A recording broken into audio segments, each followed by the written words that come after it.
Fala, meu povo, tudo certo?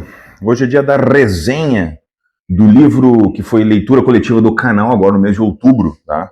E eu estou falando de um clássico contemporâneo, tudo é clássico, a gente fala clássicos, ai meu Deus. Mas eu estou falando do Poderoso Chefão, do Mário Puzo, é isso aí mesmo. Mas eu quero começar a resenha desse vídeo específico de um vídeo diferente, tá? Eu vou gravar a tela do meu computador aqui, tá? E eu vou pegar uma reportagem para vocês entenderem o tamanho do negócio, para que vocês consigam entender o que é o Poderoso Chefão. Aí eu acho que essa reportagem aqui, ela explica exatamente o que é o Poderoso Chefão. Então vai aparecer para vocês agora, tá? Aqui eu tenho uma reportagem da Super Interessante que ela fala o seguinte, ó. Mário Puzo não queria escrever o livro ao qual se baseou o Poderoso Chefão. Clássico de cinema completou 50 anos agora em março, mas o autor do livro que o inspirou só escreveu a obra para se livrar das dívidas. A gente vem passando aqui. Vamos lá. Um pequeno clássico. Assim, o The New York Times definiu o segundo livro do nova-iorquino Mário Puzo, uma história autobiográfica sobre uma família de imigrantes italianos nos Estados Unidos. Mas apesar das boas críticas, The Fortune Pilgrim, o Peregrino Afortunado, sem edição brasileira, lançado em 1965, vendeu apenas 4.000 exemplares, o que não bastava para o escritor sustentar sua esposa e 5 filhos. Nossa senhora, o homem é um touro reprodutor, né? Então, seu editor sugeriu que considerasse escrever um livro sobre os mafiosos italianos. Diz que provavelmente The Fortune Pilgrim venderia melhor se tivesse mais crime no enredo. Puzo não gostou da ideia. Considerava-se um artista, era consciente da qualidade literária das frases que saíam da máquina de escrever. Não queria encher suas páginas com sangue de gangster para uma tentativa, talvez mais sucedida, de tornar seu trabalho mais comercial. Relutou bastante até ceder aos fatos. Com mais de 45 anos, devia dinheiro a, nessa ordem de encrencas, parentes, bancos, casas de aposta e agiotas. Ai, meu Deus do céu.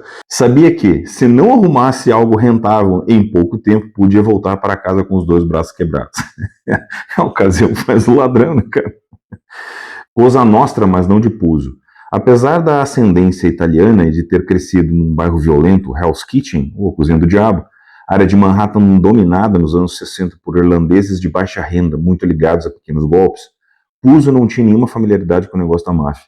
Tudo que se refere aos códigos e práticas do crime organizado, a italiana foi fruto de pesquisa para escrever o livro, e um pouquinho de inspiração materna.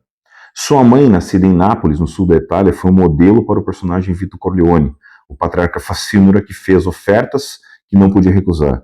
Puzo dizia ouvir a voz dela nos diálogos do mafioso. Assim como Dom, ela podia ser extremamente afetuosa e igualmente implacável. Assim como todas as mães, né? Embora não conhecesse o universo dos gangsters por experiência própria, o escritor foi convincente. Seu livro The Godfather tornou-se best-seller assim que entrou nas livrarias em março de 1969. Ficou 67 semanas na lista dos mais vendidos dos Estados Unidos. Tão convincente que anos depois Puzo foi abordado por um assassino da máfia de Chicago, interessado em saber como o escritor tivera acesso aos líderes mafiosos para reproduzir tão bem suas falas e costumes. Mas não, o artista nunca tinha falado com um gangster de verdade para escrever o livro. Esse assassino curioso, John Roselli, teria seu cadáver encontrado mais tarde flutuando numa baía da Flórida, dentro de um barril fechado com correntes. Uma violência tão terrível quanto a da ficção.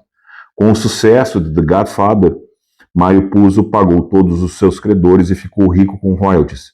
Ficaria ainda mais quando a Paramount adquiriu os direitos da obra e a transformou num dos filmes mais mencionados como o melhor da história do cinema. The Godfather, o filme do diretor Francis Ford Coppola, estreou há 50 anos, completados agora em março, e aqui ganhou o título mais apropriado às comédias de gosto duvidoso que o Brasil lançava às pencas nos anos 70, O Poderoso Chefão. Então, gente, O Poderoso Chefão foi o seguinte, foi uma leitura coletiva que aconteceu no canal, então, tá? De uma maneira completamente espontânea, tá? Foi um dos membros do grupo no Telegram, que é apoiador do canal também, o Léo, que citou, cara, tinha vontade de ler, não sei o que e tal, vamos ler, então vamos. E eu encaixei no mês que estava sobrando, no mês de outubro. Eu já tinha lido O Poderoso Chefão há muito tempo, e não lembrava de muito pouca coisa, lembrava de alguns flashes, e consequentemente eu confundia muito com a visão que se tinha do filme em si. E cara, a leitura começou a fluir, essa edição aqui tem 520 páginas, essa especificamente eu li essa aqui, então o grupo se dividiu em dois volumes que a Record lançou. Tanto esse aqui quanto o Capa Dura. Então nós estávamos ali divididos entre outros. Tá? Essa edição especificamente aqui, ó, ela tem um buraco de bala aqui. Ó. Bacana, né? Muito bem feita, muito bem diagramada, tudo certo, a coisa flui. E aí quando você começou a leitura, se mostrou, e foi um susto para todo mundo. O pessoal comprou, aderiu e tal, e o pessoal foi mais no afã da leitura coletiva mesmo. Confesso para vocês que eu acho que a percepção que eu tinha era que a grande maioria estava indo porque eu estava dizendo para ir. Não porque todo mundo realmente estava afim de ler. Tanto que teve alguns que mandaram mensagem para mim, cara, eu tô indo porque tu tá dizendo. Então vamos. E fomos. E cara, foi unânime. Todo mundo gostou. Todos que leram gostaram. Porque a história vai se desenvolvendo, tá? E ela começa contando, muito próximo do filme, inclusive, tá? E eu vou dizer para vocês desde já.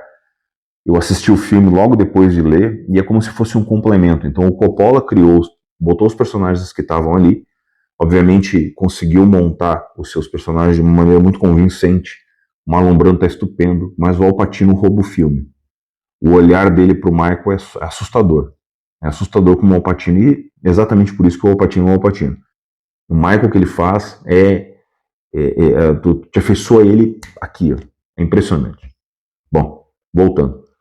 A leitura começa e tu vai te afeiçoando aos personagens, aí tu tem os Corleone e tudo que vai acontecendo na volta deles, todos os outros assuntos que vão acontecendo, mostrado de diversos prismas diferentes, linkados dentro da família.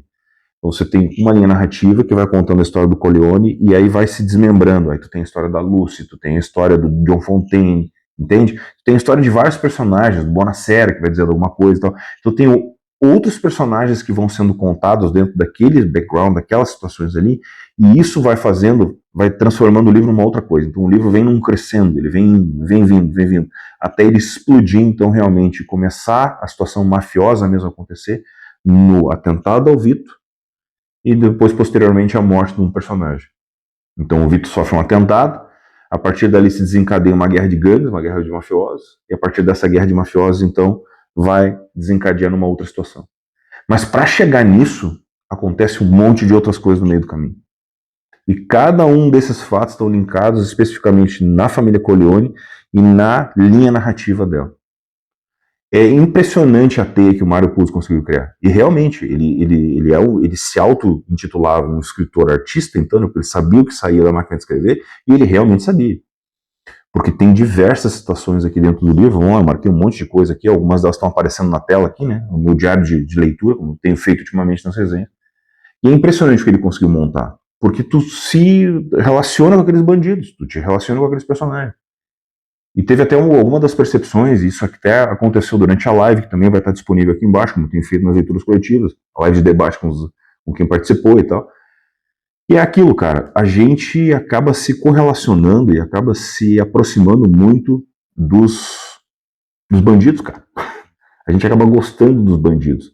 E dentro do nosso universo Brasílias de hoje, vendo tudo que está acontecendo há muito tempo, a bandidolatria que a gente vive, tu percebe que, primeiro, a gente tem que tomar muito cuidado para não misturar as coisas, né? Porque existe o bom e existe o mal, e o bom e o mal não são relativos, né? As atitudes boas, as atitudes más, elas não são relativas. O bem e o mal existem e o que são relativos são as atitudes das pessoas. Então, o Don Corleone é um cara mau com atitudes boas, algumas delas, mas ele não abre mão de ser mau. E ele só é o Dom porque ele é do jeito que ele é. E aqui se traça um paralelo muito interessante, porque é o seguinte, o livro ele vai contar a história da família Corleone a partir da visão que vem acontecendo do Dom do Vito, já colocado no poder, e a passagem de bastão para o Michael, né, à medida que a história vai acontecendo. Chega num determinado momento, e isso é nítido, que tu percebe que a história vai se repetir, e se tu quer saber a história do Vito, é só tu olhar o Michael. É a mesma coisa. As histórias se repetem, apesar de ter um capítulo que conta como o Vito ficou do jeito que ele tá, mas a situação de tu conseguir ficar daquele jeito é exatamente esse o processo, sabe? A forma como ele vai andando. Eu achei fantástica essa sacada. É fantástica essa sacada. Eu acho que tudo que o Corleone foi feito, tudo que ele fez, tudo que o Corleone, da forma como o Corleone agiu, são aquelas situações que tu vai fazendo sempre tem um motivo para fazer. Aí eu fiz por causa da família. A família é isso, a família é aquilo. E aí tu vai sempre, sabe? Mas chega um determinado momento que tu já não tá fazendo por causa disso. Tu tá fazendo para se manter no poder, tu tá fazendo para manter o poder, mas tu usa o pretexto da família. Tu usa outros pretextos, outras atitudes altruístas para te manter no poder. Que é o que a gente vê hoje em dia. É o cara que vai lá e mata para dizer assim, eu matei por causa disso, eu roubei por causa disso, eu fiz por causa daquilo. Não, eu fiz porque tu queria. Não é binário a visão. É que isso vai escalonando. Vai escalonando. E o Vitor foi exatamente isso, mas o Vitor sabia onde queria chegar. O Michael é um pouco diferente, mas isso tudo são percepções que o livro vem te trazendo. Então, à medida que tu vai lendo, tu vai percebendo essa situação, tu vai percebendo onde vai chegar, tu vai percebendo onde a coisa está encaminhando. E eu acho isso fantástico. Achei a leitura fantástica nesse sentido. Por quê? Porque ela vai te levando, ela vai te trazendo, sabe? Ela vai te mostrando os personagens. Tu sabe em todo momento que está acontecendo ali que todos os personagens ali são ruins, todos os personagens são bandidos, ele não passa pano para ninguém. Mas, de qualquer maneira, ele também traça um paralelo, né, que a sociedade em si é ruim. Então, esses mafiosos que estão ali, eles só estão onde eles estão, por quê? Porque eles estão numa sociedade ruim. Eles estão colocados numa sociedade ruim. E eles fazem isso justamente por causa disso. O Puzo cria essa situação, cria essa visão para mostrar que, mesmo tu seguindo as regras, em algum momento tu vai precisar do teu padrinho, tu vai precisar do Godfather. É isso que acontece. Isso fica muito claro quando, logo no início do livro, nós temos um dos personagens que vai contar a situação que aconteceu com a sua filha. É especificamente aquilo ali. Aquele reflexo, o início daquele personagem contando, e que é o início do filme, é exatamente o que é a nossa sociedade hoje. As pessoas boas tentando sobreviver, e os que confiam no sistema, inevitavelmente cogitam ele, porque às vezes eles, poxa, mas se eu tivesse um pistolão, se eu tivesse um padrinho, talvez seria mais fácil para mim. É nisso que chegou. Tudo isso que está acontecendo no Brasil, na nossa sociedade, é exatamente isso. Porque a gente confia nas instituições, a gente confia até que a gente precisa. Quando a gente precisa, elas vão falhar. Simples assim. O cidadão comum vai sentir falta. O cidadão comum vai precisar do seu padrinho. Se ele tiver, ele vai usar. Essa é a lógica que chega no final do filme. No final do livro. É isso. Foi uma leitura muito agradável, e que ela traz essas percepções. Né? Dentro da live, até eu recomendo que vocês assistam, porque eu mudei um pouco a sistemática e criei algumas perguntas para o chat. Ali a gente teve uma série de situações que foram comentadas ali dentro do andamento da live em si, justamente trazendo esse questionamento, sabe? O papel das mulheres dentro do livro em si, das personagens, que daí nós temos então, principalmente mostrado, nós temos 3 personagens principais, então, né? Três protagonistas femininas, que seriam a Kai, que é o grande amor do Michael. Nós temos a Connie, que é a filha caçula, então, né? Que é a filha... Caçula não, é a filha do Vito Corleone. E nós temos a Mama Corleone. Então, nós temos as 3 que são mostradas ali. Dentro dessas 3 aqui, são 3 personalidades totalmente diferentes, que entendem o mundo de maneira diferente, porque são 3 gerações, então, né? 2 gerações, na verdade, que enxergam o mundo diferente. Aí tu tem a Mama Corleone, que existe um respeito absurdo de todo mundo, mas ela tem falas muito pequenas, porque ela quase não fala inglês. Então, dentro daquele contexto de toda vez que ela aparece é para dizer alguma coisa, ou é para dar uma xingada nos homens, não sei o que e tal, mas ela tem aquele papel onipresente, ela fica meio que né, escondida de todo mundo. Em contrapartida, tu tem a Kai, que é uma americana e que está perdida dentro do negócio, tentando entender em que momento que ela está, mas é através do ensinamento da Mama que ela percebe o momento que ela está vivendo. Tanto é que o livro termina com uma frase justamente da Kai, que ela faz basicamente o papel de quem está fora disso tudo e que está enxergando a máfia pela primeira vez. A hora que ela percebe quem o Michael se tornou.